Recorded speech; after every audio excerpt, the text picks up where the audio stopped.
السلام عليكم خواتي، مرحبا بكم في فيديو جديد على قناة دي اس ان دي زاد. ان شاء الله كانت تكون لاباس.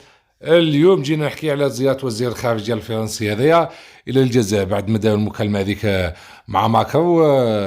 كي قال لك يجي وزير الخارجية الفرنسي هذا باش تبحث مع وزير الخارجية الجزائري لهنا باش يصلحوا الامور. وشي هو لكن المفاجأة خاوتي، وزير الخارجية الفرنسي هذايا جرت العاده كما راكم تشوفوا كي يوصل المطار هو بومدين كان يستقبلوا رئيس بوني، يستقبلوا على الاقل وزير الخارجيه الجزائري احمد عطاف. ولكن اليوم خاوتي وقعت له الاهانه كبيره، خاوتي وقعت له الاهانه كبيره كما راكم تشوفوا هنا في الصور. قال لك مدير دائره اوروبا بوزاره الخارجيه الجزائريه يستقبل وزير الخارجيه الفرنسي جون نويول بابو بمطار هواي بومدين. هذا راكم تشوفوا فيه في الصور، هذا هو اللي استقبلوه. يسمى مدير دائرة أوروبا بوزارة الخارجية، يتسمى المنصب يسمى ماناش نقلوا من الرجل تاعنا محمرنا وجوهنا ونتاخروا به يعني. على كل حال بس راكم عارف الدبلوماسيه في الاستقبالات هذه يكون يسمى زعما كي يروح الرئيس يستقبلوا الرئيس، ولا المهم يستقبلوا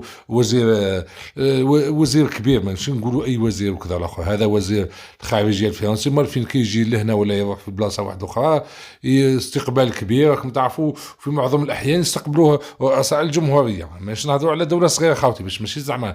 ولكن خطر هذه الجزائر دارتها لهم يسمى، قال لك اسمها ماشي زعما معناتها نتصلحوا الامور باللي معناتها نسينا كلش والاخر وتعرف قيمتك. هذه هي قيمتك كي تجي لهنا، ما بقاش هذيك الهيله تاع قبل كان يجي رئيس الفرنسي يديروا هذاك الصوق ويديوه يبوسوا له يديه وكذا والاخر. هذيك الحكايه فاتت راكم شفتوها في الزياره اللي فات تاع ماكرون، تسمى في تاع ماكرون راكم شفتوها. الناس كلها تبدا تتبهلل بويس كاين هذوك اللي يقول لك الجزائر مازال تابعه لفرنسا وفرنسا والاخر. راكم شفتوا وزير الخارجيه لهنا حاليا خاوتي دايرين دوكا انتقل لمقر وزاره الخارجيه ويجري في مباحثات مع وزير الخارجيه الجزائري عطاف. ما بالناش على واش راح تصفى بس باش يحطوا النقاط على الحروف. راكم تعرفوا الجزائر الخطره هذه قالت لهم ما كانش تنازلات، وهذيك تاع ما تعترف بجرائم الحرب والاخر كل ما كانش. دوكا يسمى مادام خذنا هذه الخطوه لقدام وهذه التصعيد الكبير مع فرنسا ماشي كيما كاك، ماشي باش تجي تقول لنا ما كان والو وكذا الاخر ما كانش. هذه وانا واحد من الناس ما نقبلهاش يعني. ماشي التصعيد هذا كامل وش اللي وصلنا له باش بعد داكشي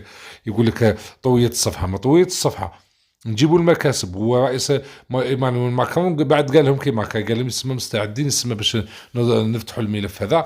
وخاكم شفتوها في الايام اللي فاتوا داروا لهنا في اللجنه باش يدرسوا تحت ملف تجريم الاستعمار مباشره على واش باش يستناو باش كيجي وزير الخارجيه هذه يطرحوا عليه مباشره. هذاك السوق الفارغ وكذا اللي مع فرنسا اللي كان كاين من قبل ما كانش. ليسونسيال خاوتي هذه هي اخر اخبار. نستناو في اخر المحادثات اللي يجريوها واش يصرى فيها ونوافيكم باخر الاخبار اول باول خاوتي. ليسونسيال خاوتي ما نطولوش عليكم بزاف، خليونا راكم موضوع ديرونا جا الفيديو بارطاجيو الماكسيموم خاوتي، واللي مش مشترك في القناه يشترك.